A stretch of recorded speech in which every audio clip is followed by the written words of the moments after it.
Salut, c'est Chris. Aujourd'hui, une vidéo un peu spéciale vu qu'on accueille Céline alias Saranara, une collègue youtubeuse qui a aussi une chaîne sur le paranormal. Vous avez le lien en description. Je m'appelle Céline, j'ai 32 ans. Je suis maman au foyer et aussi créatrice de contenu sur YouTube. Elle nous raconte un événement qu'elle a vécu à l'adolescence. Elle a même gardé un enregistrement qu'on pourrait écouter ensemble. Elle aime bien les jeux vidéo et elle est passionnée depuis qu'elle est jeune par le paranormal. Mais surtout depuis son histoire, qu'on va raconter maintenant.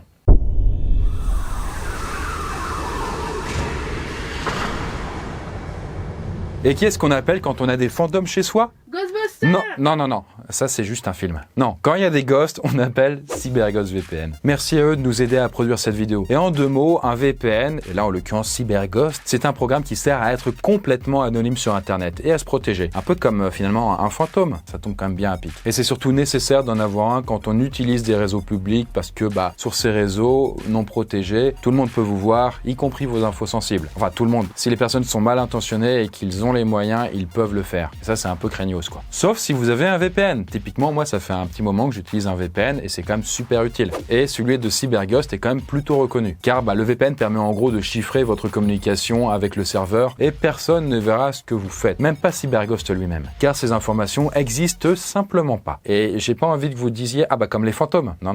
D'ailleurs, CyberGhost VPN est fortement recommandé par les grands sites comme Clubic, Frandroid, Presse Citron et Journal du Geek. Voilà, ça donne un peu d'autorité quoi. Et même si vous n'utilisez pas de réseau public, utiliser un VPN est super important pour éviter, par exemple, aux hackers de voler vos données, vos infos de paiement, ce genre de choses. De plus, CyberGhost donne accès à plus de 40 services de streaming comme Netflix ou Amazon Prime dans d'autres pays et avec du contenu exclusif non dispo en France. Et du coup, avoir un VPN, ça reste quand même très accessible et même actuellement, il y a 84% de réduction. Donc, si vous êtes intéressé, vous pouvez l'avoir à seulement 1,94€ par mois et avec 4 mois gratuits en plus. En plus de ça, il y a moyen de protéger jusqu'à 7 appareils en même temps, quel que soit l'OS, un ordinateur ou même un mobile. Et pour ça, vous avez juste besoin de passer par le lien en description, en garantie de remboursement de 45 jours si besoin. D'ailleurs, il est super bien noté avec 5 étoiles sur Trustpilot. Mais revenons à nos fantômes.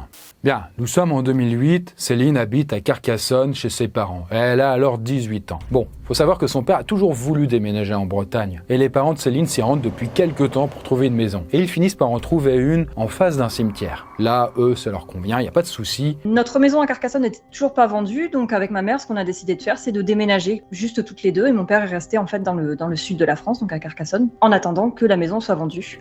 Bon, le frère de Céline aide au déménagement et il monte avec le camion pour accompagner sa famille. Je rappelle quand même, vous voyez, Carcassonne, la Bretagne, il y a un peu de route. Et je précise que Céline n'avait jamais vu la maison avant, si ce n'est en photo. Dès l'instant où je suis rentrée dans cette maison, déjà, j'ai ressenti quelque chose de très oppressant. En fait, c'est une maison qui appartenait à une dame âgée et qui venait de décéder. D'ailleurs, niveau déco, on était encore sur un look très vintage, on va dire, avec de la tapisserie partout et même au plafond. Voilà. Tapisserie au plafond, c'est vraiment que c'était pour une personne âgée, quoi. En tout cas, c'est très chargé niveau déco, et Céline se sent très vite écrasée par tout ça. Et très vite, j'ai commencé à me sentir pas très bien. Je ressentais pas quelque chose de mauvais dans cette maison, mais je sentais qu'il y avait quelque chose, qu'on n'était pas toute seule avec ma mère dans cette maison. Et d'ailleurs, sa mère aussi ressent cette impression, cette sensation.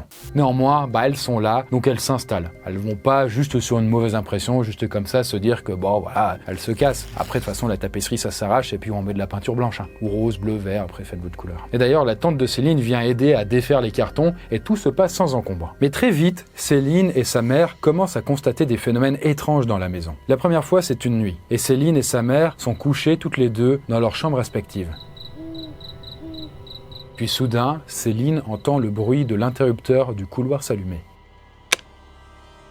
Et donc, moi, à travers le bas de ma porte, j'ai vu la lumière s'allumer, mais j'ai pas entendu quelqu'un marcher dans le couloir ou quoi que ce soit. Alors que c'est pourtant du parquet et que même avec des chaussons, on devrait entendre une personne qui marche dessus, des grincements, ce genre de choses. Mais bon, toute rationnelle qu'elle est, elle se dit que c'est juste sa mère qui a dû se lever pour aller aux toilettes. Puis elle entend de nouveau l'interrupteur et voit la lumière qui s'éteint cette fois.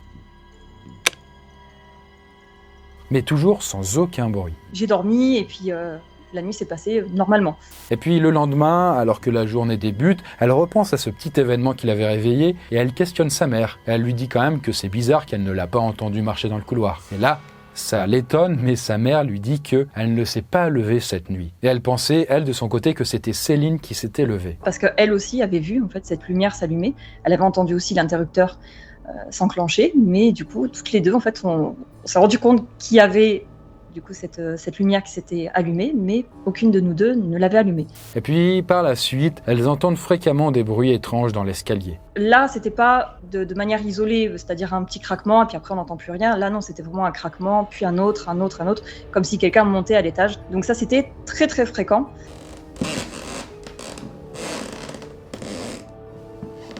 Et puis en parallèle de ça, au bout du compte, le père, qui était de son côté encore dans le sud pour vendre leur ancienne maison, il finit par la vendre et par rejoindre sa femme et sa fille dans cette formidable maison avec tout ce papier peint. Et là, elle lui explique le phénomène quand il est là. Et elle lui explique qu'elle ne se sente pas très bien dans cette nouvelle maison. Mon père est très très cartésien, donc il nous a pris pour des folles.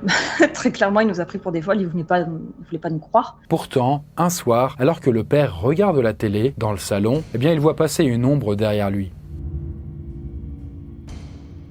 Là, il pense que c'est le chat, mais en tournant la tête, il voit que le chat est couché et en train de dormir.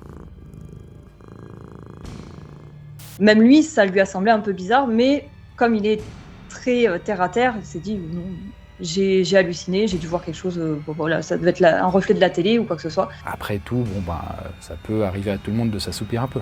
Mais malgré tout, les phénomènes continuent et ils se reproduisent, surtout la nuit et à l'étage, dans la chambre de Céline et dans le couloir. Céline entend souvent des coups dans les murs, comme si quelqu'un tapait. C'était très perturbant parce que, comme je l'ai dit au début, je me sentais pas en danger, mais fatalement, en fait, j'étais quand même effrayée dans cette maison. Et en même temps, j'étais fascinée aussi parce que c'était quelque chose, tout ce qui est paranormal, en fait, c'est quelque chose qui me passionne depuis toute petite. Donc, j'étais quand même fascinée, mais effrayée en même temps.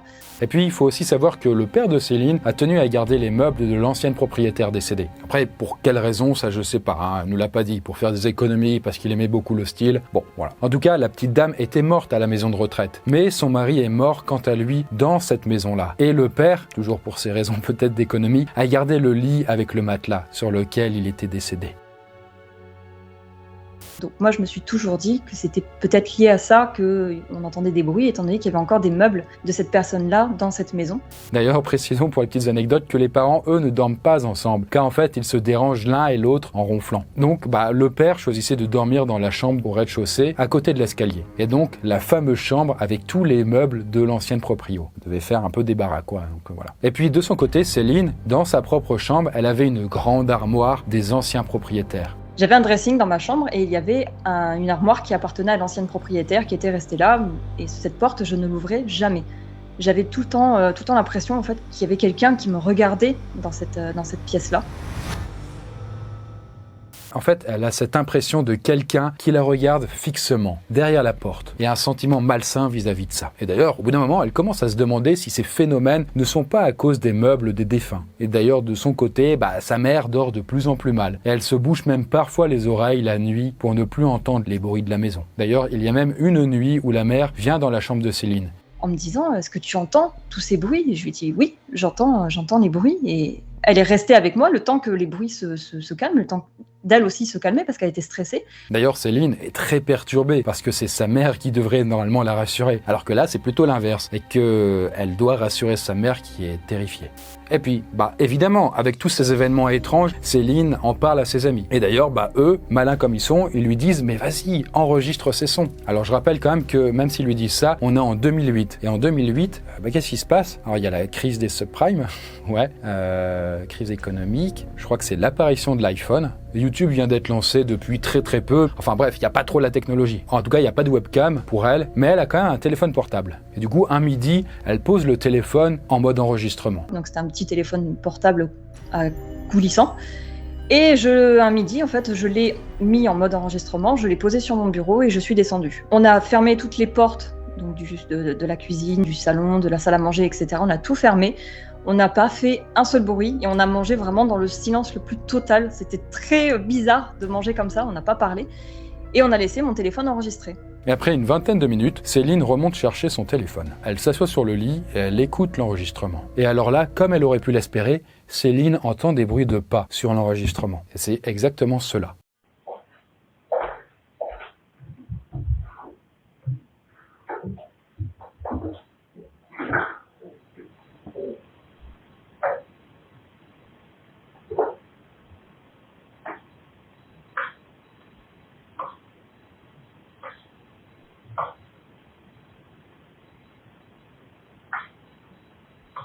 Bon, en tout cas, elle interprète ça comme des bruits de pas. Et d'ailleurs, d'autres personnes à qui elle fait entendre ont l'impression que c'est plus des bruits de canne sur le sol. Et d'autres entendent plutôt une sorte de frottement. En tout cas, tout le monde a une opinion différente, mais personne n'a d'explication. Et de l'avis général, c'est quand même très bizarre. Parce que même en restant rationnel, ça ne ressemble pas à des bruits de rongeurs ou même à de la tuyauterie. Donc on n'est pas sur des problèmes classiques du BTP, quoi. Je rappelle aussi que c'est une maison isolée et qu'il n'y a pas non plus des bruits de route ou même de voisins. Car il n'y a pas de vis-à-vis, tout simplement. Il n'y a pas de maison mitoyenne, quoi. En tout cas, Céline aurait aimé avoir une caméra à l'époque pour voir s'il y avait des choses qui bougeaient en son absence dans sa chambre. Peut-être, par exemple, cette armoire. Et puis, des années plus tard, Céline apprendra que son frère, lui aussi, ne s'était pas senti à l'aise dans cette maison. J'ai eu mon frère d'ailleurs au téléphone hier et je lui ai posé la question, quel ressenti il a eu pour la seule nuit qu'il a passée dans cette maison, et il m'a dit que apparemment lui aussi, quand il est rentré dans cette maison, il se sentait pas tranquille, il se sentait pas tout seul. Il avait vraiment un très mauvais feeling avec cette maison.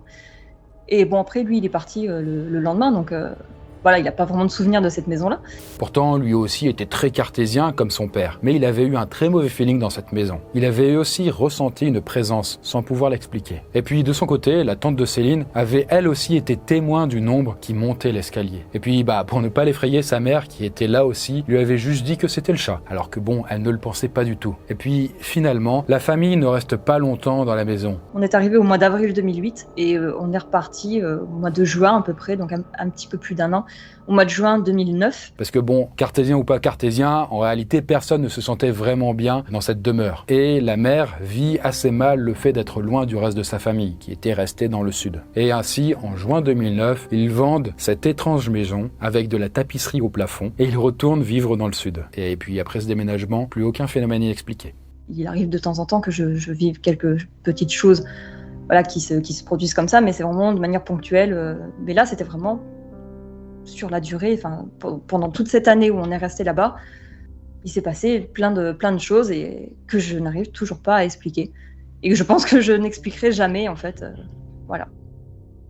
Et bien voilà, Céline a aussi fait une vidéo de cette histoire sur sa chaîne, il y a quelques temps. Si ça vous intéresse, vous avez le lien en description. En tout cas, ce genre de phénomène est assez répandu en Bretagne. Au point même qu'une association à but non lucratif, l'ABP, Association Bretagne Paranormale, a été fondée pour traquer les phénomènes paranormaux de ce type. Mais elle est basée dans le Finistère. En tout cas, ils ne veulent pas être qualifiés de chasseurs de fantômes, mais plutôt d'enquêteurs du paranormal. Mais bon, pour l'instant, l'association peut se targuer d'avoir pu expliquer 100% des phénomènes constatés. Donc, qu'il y a une explication rationnelle à tout ça. Mais qu'en est-il s'ils étaient allés dans la maison de Céline? Vous, en tout cas, qu'est-ce que vous pensez de cette histoire? Si vous avez des idées sur la question de ce qui a pu vraiment s'y passer, eh bien, n'hésitez pas à me le dire en commentaire. En tout cas, merci d'avoir vu la vidéo et n'oubliez pas de passer par le lien en description pour obtenir les réductions. Pour CyberGhost VPN, l'application, comme je l'avais dit au début, protégera vos données pendant que vous naviguez et vous donnera un accès complet au contenu bloqué sur Internet pour seulement 1,94 € par mois. Sachez d'ailleurs qu'ils ont 38 millions d'utilisateurs, donc vous ne serez pas tout seul. Sur ce, nous on se dit à la prochaine vidéo.